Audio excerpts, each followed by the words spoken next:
자, 중세국어 파트 볼 거예요. 국어의 어제와 오늘. 세종어제 훈민정음부터 다시 시작하겠습니다. 천천히 따라오면 돼. 그리고 짚어 가면서 이해되든 안 되든 좀 필기를 좀 해놓는 게 좋겠고. 학교 프린트 자체가 디테일하기 때문에 여러분들 좀 짚어서 이렇게 막 띄어쓰기 단위로 여기는 뭐를 짚어야 되는구나 라는 거 여러분들 막 이렇게 연습장 같은 데 많이 써보면서 연습하고 막 이래야 돼요. 프린트 학교 그 교재 노트도 대조해가지고. 자, 세종어제 훈민정음은 무슨 뜻이었다? 세종대왕님이 직접 만드신 백성을 가르치는 바른 소리라는 뜻이었다. 그죠?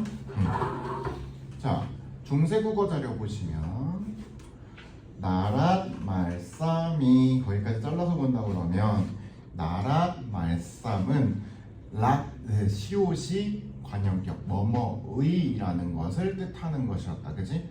나라의 말이 어느 나라의 말이 우리나라의 말이지. 그지? 말씀은 지금은 존칭어처럼 쓰는 거지만 말씀 맞추세요. 당신 말씀 잘 들었습니다. 와 같은 식으로 말씀 이렇게 쓰지만 지금은 높이는 존경의 의미로 쓰이지만 당시에는 그냥 말이야 말.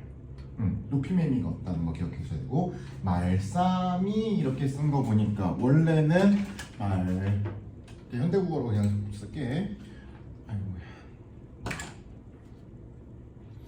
말씀 이가 현대국어적인 표기지.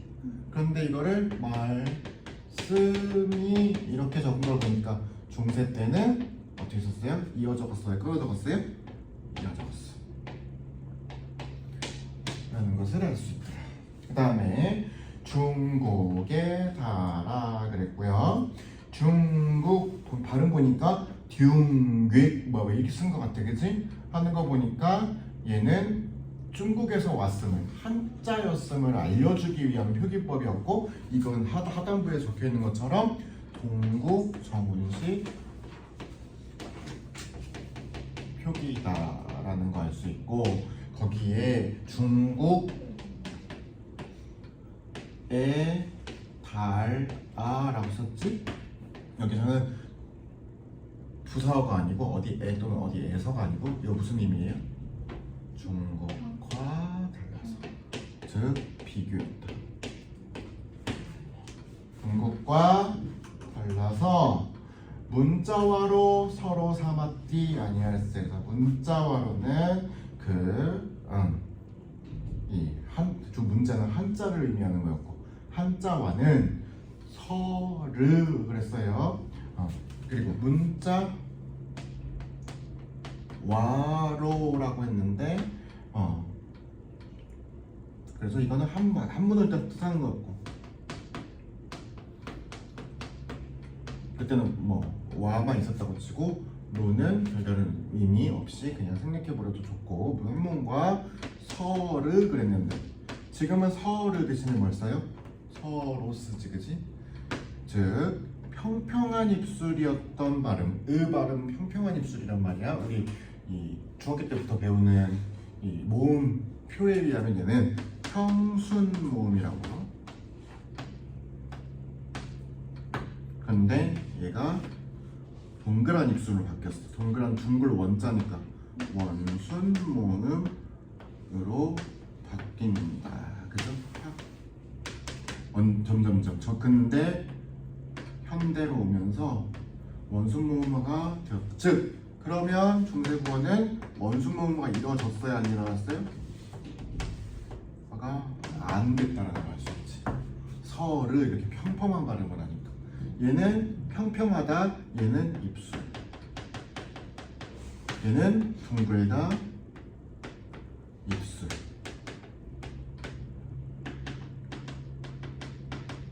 이런 의미였고, 그치? 서르 사마띠. 자,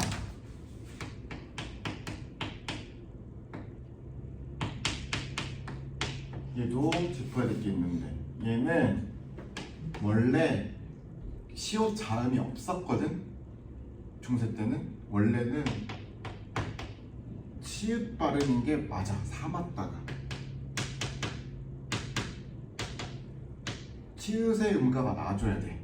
그런데 표기는 시옷으로 하기로 한 거야. 그래서 여기 보시면 종성 치읓이 시옷으로 표기되었다라는 걸 알 수 있어. 원형은 치읓인데 쓸 때는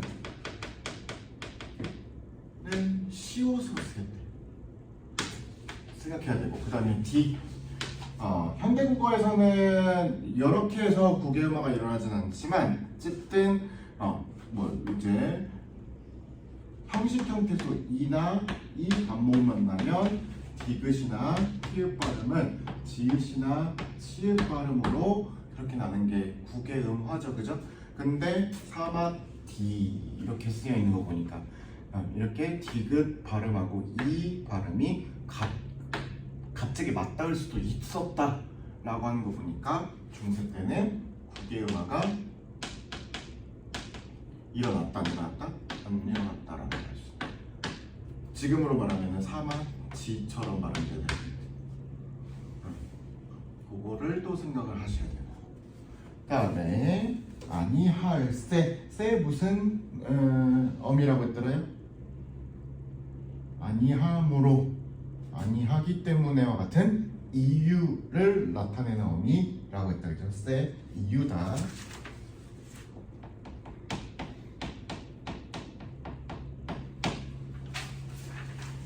이런 전차로, 전차 지금 쓰지 않는 어휘죠, 그죠? 이런 까닭으로, 까닭이에요, 까닭. 백성들이 이르고자 할 빼이셔도, 자, 백성들이 이르고자예요, 그죠? 이르다는 그때 중세국어 원형이 이르다였는데 지금도 있어요. 말하다라는 뜻의 이르다. 예를 들면 부처님께서 이르기를 이런 식으로 지금도 쓴단 말이야. 니 발음, 현대국어에서는 니 발음 앞에 잘 못 와요. 이렇게 니은 발음이라든가 리을 발음 한 번에 툭 하고 잘 못 튀어나온다. 그거는 뭐 때문이냐면 발음상으로 좀 불편해. 북한은 근데 그 억지로 써요, 그죠? 예를 들면 이씨, 여기 이씨 있나? 아무튼 이유민이라고 치면은 북한 사람들 이유민이라고 쓰지. 북한에서는 안 지켜. 근데 우리나라는 지켜. 이렇게 리을 발음 한 번에 딱 못 오게 되어 있어. 이걸 뭐라고 그러냐면 맨 앞에 오는 글자에 대해서 니은이나 리을 발음은 제한을 하겠다는 뜻이야. 그걸 뭐라고 하냐면 맨 앞에 왔다 그래서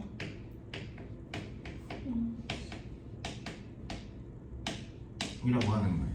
얘는 머리라는 뜻이거든.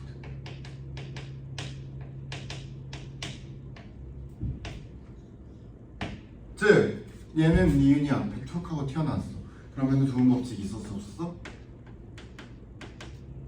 없었지. 현대국어는 두음 법칙이 있어, 없어? 있었어. 라는 거예요. 그래서 두음 법칙이 적용되지 않았다라는 주석이 그 말이고, 할 배이셔도 그랬어요. 할 바가 있어도야, 그치? 현대어 풀이 보니까. 그러면은 할 바가인데 이렇게 썼어, 그치? 이루고자 할 바가 있어도, 말하자면 이런 말이란 말이야. 얘는 바 더하기 2일 거예요, 그죠? 그럼 첫 번째 주격 조사에는, 주격이만 알려주는 조사에는 중세국어에서 뭐만 있었느냐? 2만 있었단 얘기.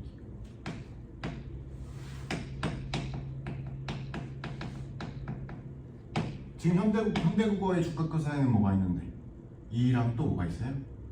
영수가 사과를 먹었다와 같이 가도 있죠, 그죠? 근데 현대국어에는 2랑 가가 있는데 중세에는 2만 있어. 그 다음에 이렇게 모음으로 끝나버리면 앞으로 이가 후로 당겨져가지고 이가 애가 되었다는 얘기. 앞으로 쓰이는데 할 바이 있어도란 말이야, 그지? 그래서 주격조사 2가 이렇게 실현된 거 기억해 주시면 될 것 같고요. 마침내 제 뜻을 싫어펴디 못할 놈이 하니라 그랬어요. 그 다음에 마침내 제 뜻을 한번 볼까요?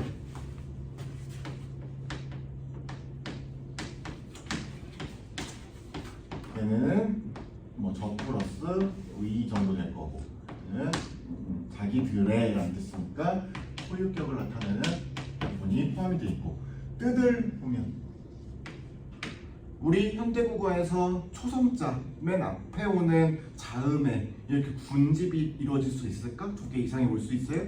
이런 거 본 적 있어? 이런 글자? 없으니까 신기하지? 그런데 중세 때는 이렇게 오는 글자들이 있어. 심지어 3개짜리도 있었어. 비읍, 시옷, 디귿 막 이렇게 있었어. 그죠? 이걸 뭐라 그러냐? 어두의 자음이 군집을 이뤘다고 말한다. 그래서 어두자음군이 얘는 또 있었다야. 현대국어에는 없다. 그죠?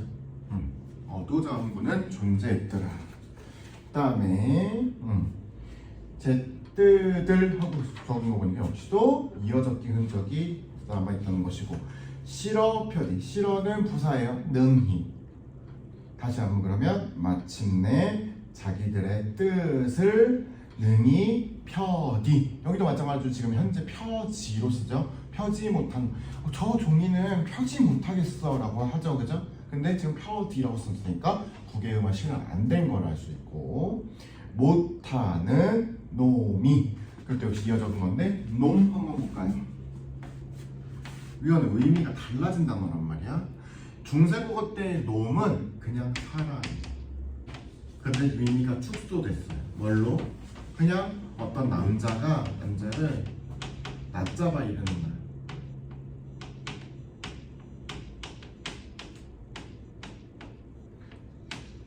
저놈을 시키 하는 말로 바뀌었어. 그치? 폄하하는 말로. 근데 예전에는 그냥 일반 사람이었어요. 그래서 의미가 확 하고 축소된 거고, 못하는 사람이 하니라 그랬어요. 하다도 의미가 2개 있는 거라고 했었죠? 이렇게 큰 아자 쓰는 거랑 아래 아자 쓰는 거가 달라요. 그죠? 이 큰 아자 쓰는 거는 뜻이 뭐예요? 여기 나온 거랑 똑같은 거잖아. 많다. 를 뜻하는 형용사. 얘는요? 움직이다, 뭐 동작하다, 그죠? 얘는 동사예요, 동사.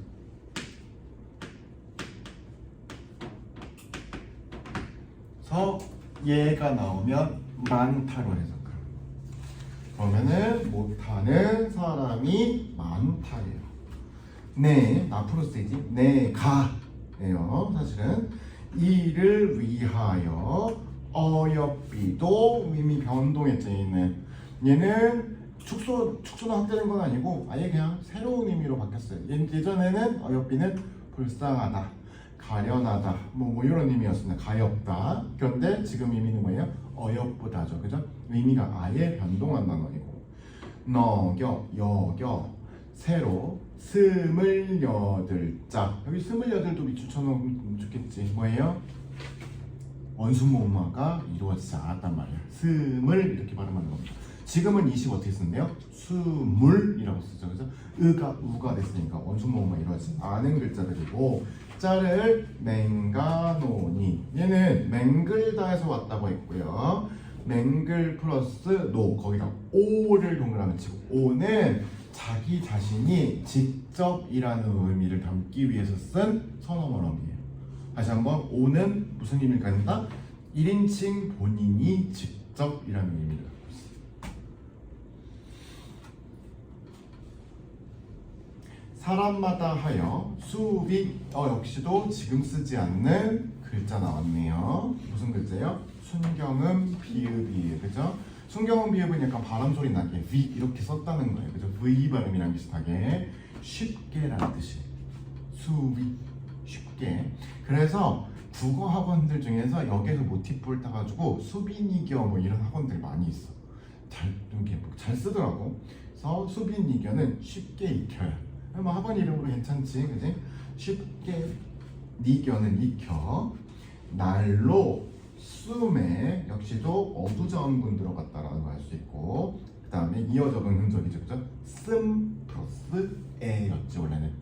사용함에 씀에 편안케 하고자 할 따름이니라. 따자 역시도 어두자 한번 들어갔고 따름 플러스 인이라니까 이어 적은 거고.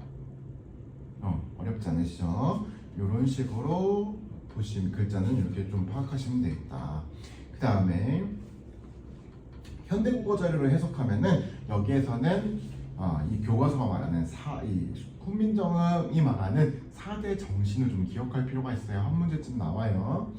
우리나란 말이 중국과 달라 한자와는 서로 통하지 아니하여서. 그래서 이거는 만들게 된 원인이 되었지, 그지?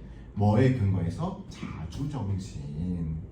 이런 까닭으로 어리석은 백성이 말하고자 하는 바가 있어도 마침내 제 뜻을 능히 펴지 못하는 사람이 많다. 내가 이것을 위하여 가엾게 여겨 라고 했으니까 백성을 사랑하는 마음, 애민정신이죠, 그죠? 새로 28자를 맹가노니. 그래서 새롭게 만들어진 글자, 그러니까 당연히 창조정신이 될 거고, 사람들로 하여금 쉽게 익혀서 날마다 쓰는데 편하게 할 따름이니라 라고 했어요, 그죠? 쉽게 익혀서 날로 쓰면 편안하게 하는 거 보니까 굉장히 얘는 편안하다, 쓰기 괜찮다 라고 하니까 실용적이다. 그래서 실용정신. 다시 한번 짚어주면 자주정신, 애민정신, 창조정신, 실용정신, 이 4대 정신이 담겨져 있다 라는 거 생각하시면 될 것 같습니다. 밑에 한번 세종어제 훈민정음에 나타난 중세국어 특징 한번 볼까요? 의문적으로 보면 이렇게 현대로는 안 쓰는 순경음 비읍이라든지 과수원 표시 같은 옛 이응이라든지 이렇게 이응자에다가 이렇게 찌깍대기 그은 여린 히읗이라든지 아래 아라든지 이런 현대국어를 쓰지 않는 의문들이 있었다라는 거 볼 수 있고, 비읍, 시옷, 시옷, 디귿 등의 어두자음근이 있었다. 방점을 찍어서 성조를 나타냈다. 방점 성조 동그라미 한번 쳐볼까요? 자, 글자 옆에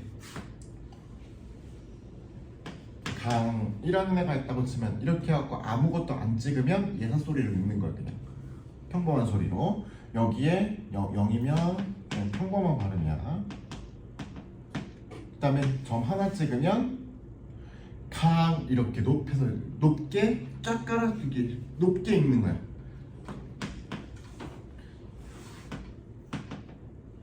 그래서 점을 하나 찍으면 거점이에요. 높게 강 이렇게 읽는 거야. 얘가 강이면 강 이렇게 읽는 거야. 그 다음에 점을 2개 찍으면 이렇게 낮았다가 높아지는 상성으로 읽는 거야. 그런데 현대국어에는 성조 없어요. 중국어는 성조 있지만 현대국어는 우리말은 없어. 그런데 대신에 얘가 또 어떻게 변형되어 가냐? 장단으로 바뀌어가. 그래서 이성이었던 거 있잖아요. 상성이었던 거. 상성이었던 건 대체적으로 장음이 되어가요. 뭐 그런 정도로만 알아두시면 돼요. 그다음에 두음법칙과 구개음화는 적용되지 않았다. 모음조화가 잘 지켰다. 모음조화도 체크해볼까? 모음이 조화롭다예요, 그죠? 모음이 잘 어울린다. 조를 잡고 잘 어울려요. 자, 아, 오, 아래아 이런 애들은 한 군집이고 어, 우, 으 이런 놈들이 있어요. 얘네들은 아, 오, 오 이런 발음들을 아래 아, 오, 아 이런 발음들은 밝고 명랑하고 경쾌하단 말이야. 그래서 양지에 있다고 그래갖고 양성모음. 그 다음에 어, 우, 으 이런 놈들은 무겁고 손탁하고 탁하고 이런 발음이란 말이야. 얘들 음성모음. 중세국어 때는 이걸 계획하고 썼기 때문에 양성모음, 아나, 오, 아래아 같은 애들은 걔네들끼리 어울리게 이렇게 조직을 했어. 그래서 양성모음은 양성모음끼리, 음성모음은 음성모음끼리 어울리려고 하는 거를 모음조화라고 해요. 다음에 이 발음도 있어. 이 모음은 중성이야. 중간적인 발음. 그렇게 밝지도 그렇게 어둡지도 않은 발음. 얘는 어디든지 갖다 붙일 수가 있었어.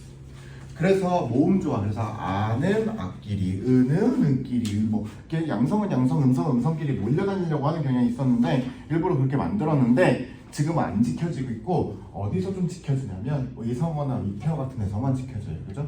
올망졸망, 올록볼록, 울룩불룩, 뭐 졸졸졸, 줄줄줄 이렇게 하고 좀 느낌 다르게 이렇게 쓰는 거 그죠? 위성어나 위태어만 쓰이지 현대국어에서는 그렇게 막 폭넓게 쓰이는 그 음문법은 아니에요.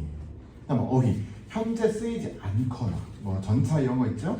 뜻이 변한 어휘들이 있었다. 축소되거나 확대되거나 아예 새로운 의미를 갖게 되는 거뭐 이런 몇 가지가 있었다. 그다음에 문법적으로 주격조사 이가 쓰이고 가가 없었다. 그다음에 비교격 조사 에가 있었다. 그지? 중국에 다르지, 그지? 그다음에 명사형 어미 또는 음이 쓰인 것을 날로 숨에 뭐 이런 거 있죠.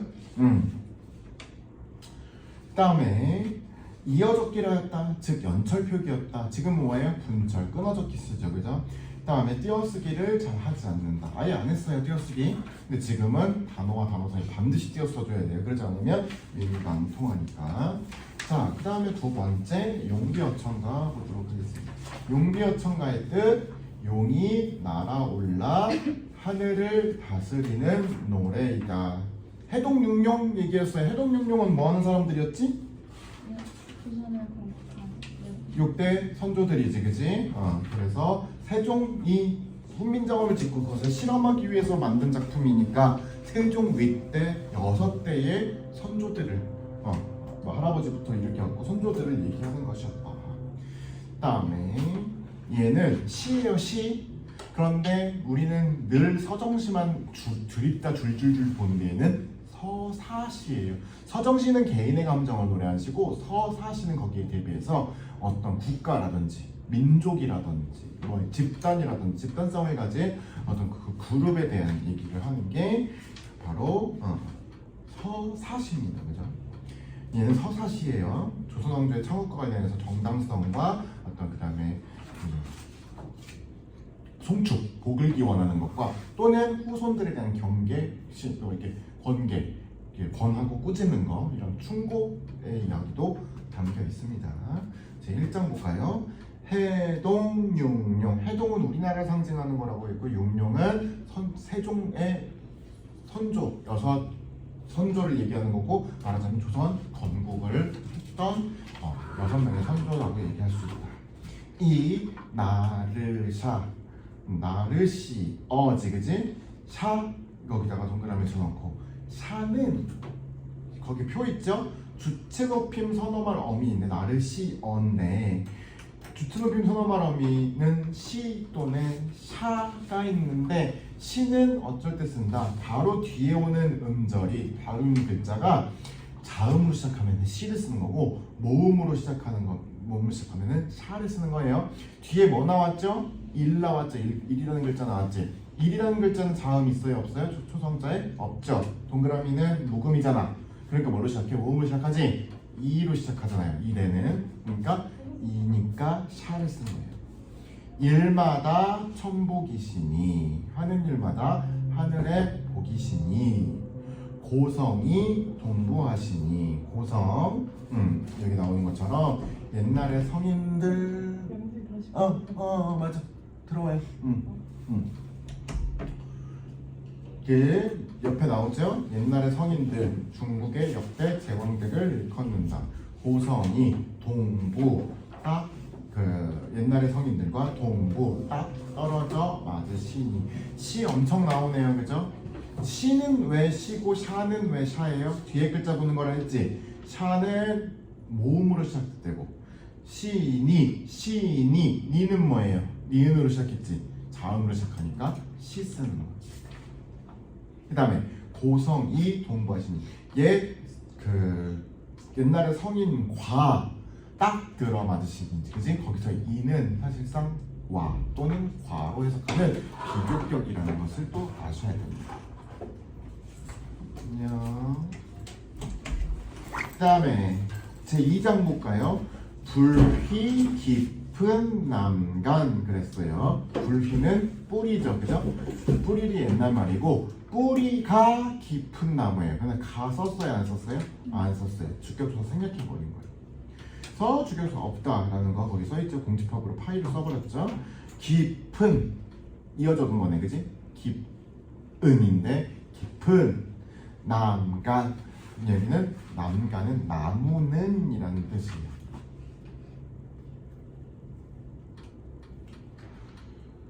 바람에 이어져둔 거고, 그죠? 그 다음에 에를 썼지만 에는 현대로 에로 쓰니까 얘는 비교 부사격, 그죠?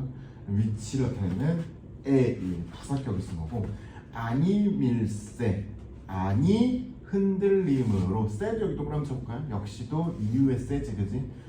흔들리지 않음으로 곳은 꽃, 지금 현재로는 저기 된소리를 읽어버리는 꽃이고, 꽃, 교, 고 역시도 교는 얘는 뭐야? 2 플러스 5잖아, 그죠? 이중모음이지, 그지? 그러면 2가 있는데 디귿하고 2하고 충돌을 해갖고 지금은 조코가 된 거란 말이야. 그런 거 보니까 얘는 두 개만 이루어져야 안 이루어져요? 그치? 그 다음에 꽃이 좋고 훌륭하고, 여름은 썸머가 아니라 그랬죠? 뭐예요? 열매. 열매가 하나니 여기 나오네요. 많으니요. 그래서 뿌리가 깊은 나무는 뭐야? 기초가 튼튼한 나라는 바람 세모 표시해볼까요? 바람 뭐예요? 어떠한 고난이나 역경, 시련 속에서도 흔들리지 않고, 이게 뭔가 재난이 와도 흔들리지 않고 꽃 좋고 열매 많다. 뭐예요? 그 결과물들이 항상 좋다라는 걸 비유법적으로 얘기하는 거지. 두 번째, 샘이 깊은 물은이에요. 샘이 이어져본 거고, 깊은도 이어져본 거고, 물은인데 얘는 그러면 물은 했는데 얘는 물 플러스 은인 것 같아요, 그죠?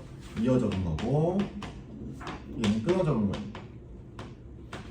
자, 물 발음은 현대국어에서 우 발음했다는 거예요. 이거 뭐 아까 뭐라 했어? 원순 모음하지, 그지? 얘는 평순이고 얘는 원순이고. 자, 원순 모음은 이루어지지 않았다예요, 중세국어에서는.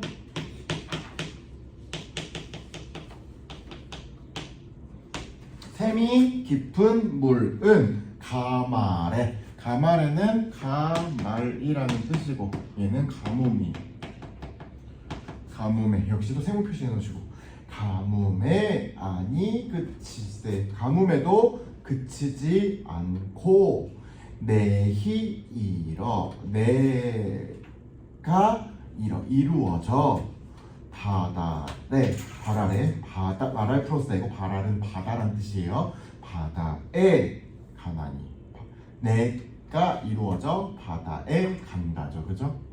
샘이 깊은 물이라는 뜻은 뭐예요? 유서가 깊은 나라. 그래서 대대손손 쭉 이어져 내려오는 정통 왕조라는 뜻이야. 기초가 튼튼한 나라이면서 유서가 깊은 나라, 옛날부터 준비되어서 쭉 흘러가고 계속 영원히 계속 갈, 그럴 왕조라는 뜻이지. 그래서 가뭄에 그치지 않고 내가 이루어져 바다에 간다 라는 뜻입니다. 역시도 가뭄, 시련과 고난, 역경 같은 거, 그 다음에 대를 끊기게 하는 무언가 위협, 뭐 이런 거를 상징하는 거예요.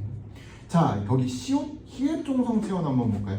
히읗 종성 체언은 내히라고 했지, 얘는 사실상 거기에 꼬랑지로 히읗을 달고 다니는 거야. 체언이니까 얘 명사잖아요, 내가니까. 내천자, 뭐 예를 들어 내예요, 내. 그래서 원래는 히읗을 달고 다니기 때문에 모음, 그러니까 원래 자기 글자만 갖고 있거나 하면은, 아니면 자음이 오면은 표시 잘 안 나. 그러다가 모음이 와버리잖아. 그러면은 내히라고 해서 얘가 이렇게 건너가가지고 히 발음을 내버려요. 히읗 종성을 갖고 있기 때문에. 그래서 예를 들면 내가라고 했으면 자음으로 뒷글자가 따라갔으면은 얘는 그냥 내가 이런 식으로 써버렸을 거야. 히읗이 없기 때문에. 히읗이 없어져. 근데 모음이 오면 히가 발음이 확 하고 시전돼. 이런 히읗동성 체언 생각해 보시고 체언, 명사, 대명사, 수사 등이 조사와 결합될 때 히읗이 덧붙는 어휘를 말한다. 그 다음에 주격조사는 세 가지로 실현되었다. 이 이렇게 되기도 하고 짝대기 이였기도 하고 아예 없기도 했었다. 어떨 때냐면 자음으로 끝나면 이라고 쓰고요. 그 앞 글자가 이 이외의 모음으로 끝나면은 이 발음으로 덧붙는다라는 형식이었고 그 다음에 이 모음으로 끝나버리면 실현되지 않는 방식으로 주격조사는 이는 실현되었다라는 거 알 수 있습니다. 그 다음에 383쪽 보면은 현대국어의 자료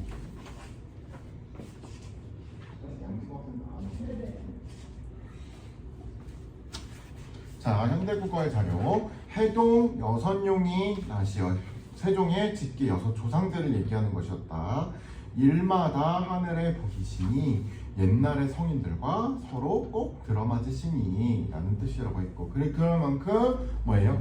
굉장히 운명적이고 그 뛰어난 왕조가 사실은 예전에 그 길했던 왕조랑 똑같은 모습으로 조선시대에 실현되고 있다라는 것을 이야기하는 것이었다. 그 다음에 두 번째 장은 뿌리가 깊은 나무는 바람에 아니의 움직임으로 꽃 좋고 열매 많으니 기초 같은 나라는 시련에 흔들리지 않고 안정적으로 유지되고 번창한다 라는 것을 의미하는 것이었다.